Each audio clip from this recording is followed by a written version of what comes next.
নমস্কাৰ ছাত্ৰ ছাত্ৰীসকল, আহা আজি আমি অনুশীলনী 2.3 6 নম্বৰ প্ৰশ্নটো সমাধান কৰোঁ। -14x² -13x + 12 বহুপদটো 2x + 3 সম্পূৰ্ণকৈ বিভাজ্য হয়নে? আমাক কি দি থোৱা আছে? আমাক px দি থোৱা আছে আৰু gxটো দি থোৱা আছে নহয়নে? gxে pxটো সম্পূৰ্ণকৈ বিভাজ্য হয়নে নহয় আমাক সেইটো সুধিছে। gxৰে pxক সম্পূৰ্ণকৈ বিভাজ্য হয়নে নহয় সেইটো উলিয়াবলৈ আমি প্ৰথমতে gxৰে pxক হৰণ কৰিব লাগিব। হৰণ কৰোঁতে যদি ভাগশেষ 0 ওলায় তেতিয়াহ'লে gxে pxক সম্পূৰ্ণকৈ বিভাজ্য হ'ব। যদি ভাগশেষ 0ৰ সলনি অন্য বেলেগ সংখ্যা ওলায় তেতিয়াহ'লে gxে pxক সম্পূৰ্ণকৈ বিভাজ্য নহয়। তেতিয়াহ'লে আহাচোন আমি হৰণ কৰোঁ। হৰণ কৰিবলৈ প্ৰথমতে pxৰ ঘাতকেইটা ডাঙৰৰ পৰা সৰুলৈ সজাই লওঁ আহা। ইয়াত xৰ ঘাত কি 2, ইয়াত xৰ ঘাত 1, ইয়াত xৰ ঘাত 0। তাৰমানে px ৰাশিটোৰ ঘাতকেইটা ডাঙৰৰ পৰা সৰুলৈ সজাই থোৱাই আছে। আমি তেনেধৰণে পাতি দিব পাৰিম। এতিয়া আমি কি কৰিম? gxৰ ঘাতকেইটা ডাঙৰৰ পৰা সৰুলৈ আছে নাই সেইটো চাম। ইয়াত xৰ ঘাত 1, ইয়াত xৰ ঘাত 0। gxৰ ঘাতকেইটা ডাঙৰৰ পৰা সৰুলৈ আছে, আমি তেনেধৰণে পাতি দিব পাৰিম। এতিয়া 2x + 3 -14x² -13x + 12ক হৰণ কৰিবলৈ আমি কি কৰিম? প্ৰথমতে 2xে -14x² হৰণ কৰিম নহয়নে? -14x² 2xে হৰণ কৰিলে কি ওলাই কৰি চাওঁ আহা। 2য়ে 14 কটাকটি যাব নহয়নে? 2য়ে 14 কেইবাৰ যাব? 7 বাৰ যাব। xে x² কেইবাৰ যাব? x বাৰ।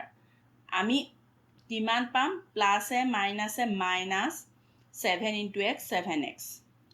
আমি তেতিয়াহ'লে কিমান বাৰ দিম? -7x। -7xটো আমি কোন টুকুৰাত পাতিম বাৰু? a টুকুৰাত পাতিম নে a টুকুৰাত পাতিম? আমি x থকা পদটোৰ ওপৰতে পাতিম নহয়নে? আমি ইয়াতে পাতিম -7x। এতিয়া আমি কি কৰিম? -7xে 2x + 3 পূৰণ কৰিম নহয়নে? 7x × 2x 14x²। মাইনাছে প্লাছে মাইনাছ, তাৰমানে আমি পাম -14x²। মাইনাছে প্লাছে মাইনাছ 7x × 3 মানে 21x -21x। এতিয়া আমি কি কৰিম? ওপৰটোৰ পৰা তলৰটো বিয়োগ কৰিম। বিয়োগ কৰিলে কি হ'ব? তলৰ চিন দুটা সলনি হৈ যাব। -14x² + 14x² কটাকটি যাব নহয়নে? ইয়াত কি পাম আমি? -13x + 21x। এটাৰ আগত মাইনাছ আছে, এটাৰ আগত প্লাছ আছে। তেতিয়াহ'লে দুইটাৰ আগত বেলেগ বেলেগ চিন থাকিলে আমি কি কৰিম? ডাঙৰটোৰ পৰা সৰুটো বিয়োগ কৰিম। 21ৰ পৰা 13 গ'লে থাকিব 8 আৰু ডাঙৰটোৰ আগত কি আছে? প্লাছ। তাৰমানে আমি পাম +8x। ওপৰৰ পৰা নামি আহিব +12।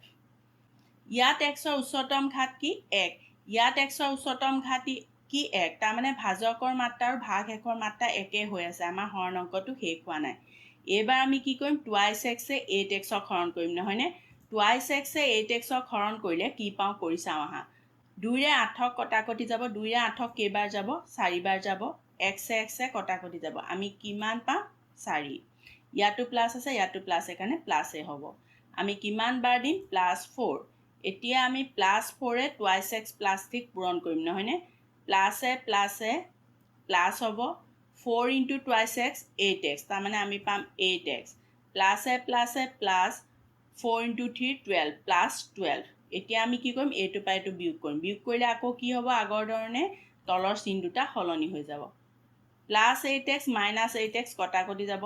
+12 -12 কটাকটি যাব।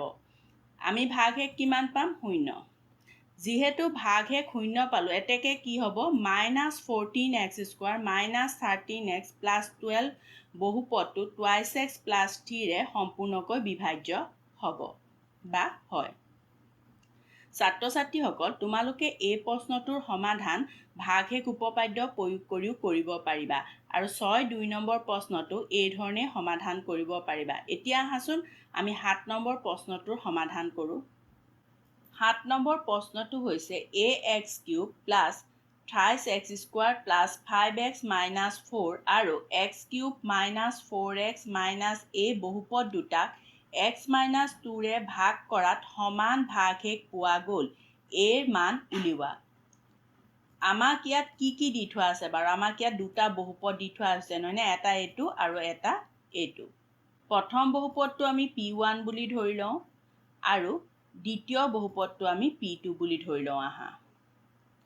ইয়াত বহুপদ দুটা কিহেৰে ভাগ কৰে বুলি কৈছে x - 2 ৰে নহয়নে x - 2 ৰে ভাগ কৰে তাৰমানে ভাজক হৈছে x - 2 ভাজক x - 2 হ'লে ভাগশেষ উপপাদ্য মতে আমি x ৰ ঠাইত কি বহাম বাৰু ইয়াত -2 আছে আমি তাৰমানে x ৰ ঠাইত কি বহাম 2 বহাম নহয়নে আমি ইয়াত x ৰ ঠাইত 2 বহাই দিওঁ আহা x ৰ ঠাইত 2 বহালে আমি কি পাম a * x ৰ জেগাত কি বহাম আমি 2 কিউব প্লাস 3 * 2 স্কোয়াৰ প্লাস 5 * 2 - 4 ইয়াৰ মানটো কি হয় উলিয়াই চাওঁ আহা a 2 কিউব মানে হ'ব 8 প্লাস 3 2 স্কোয়ার মানে হ'ব 4 প্লাস 5 * 2 10 - 4 মানে আমি কি পাম আমি পাম 8a প্লাস 12 প্লাস 10 - 4 তাৰ মানটো কি হ'ব বাৰু তাৰ মানটো হ'ব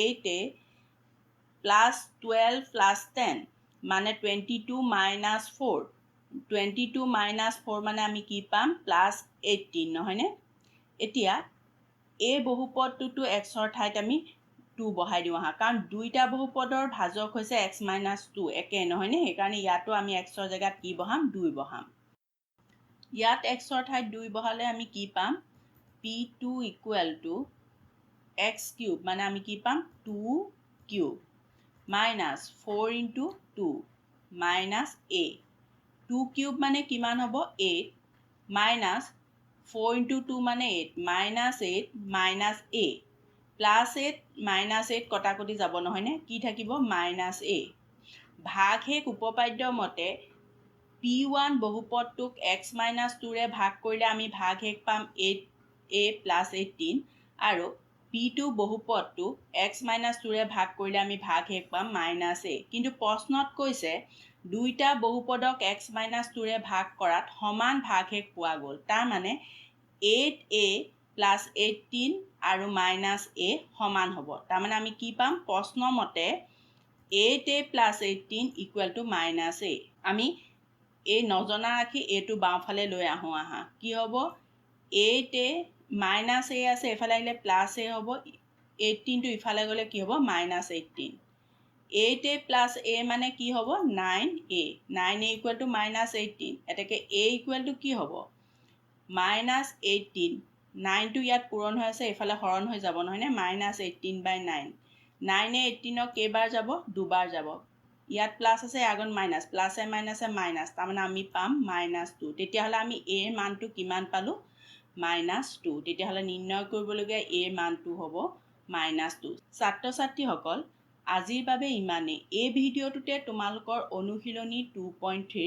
শেষ হৈছে অনুশীলনী 2.3 মই কৰি দিয়া অন্য কিছুমান প্ৰশ্নৰ সমাধান যদি তোমালোকক কৰি দিব লাগে তেতিয়াহ'লে কমেন্ট যোগে জনাবা ইয়াৰ পিছৰ ভিডিঅ'টোত অনুশীলনী 2.4 ৰ দুটামান প্ৰশ্নৰ সমাধান কৰিম ধন্যবাদ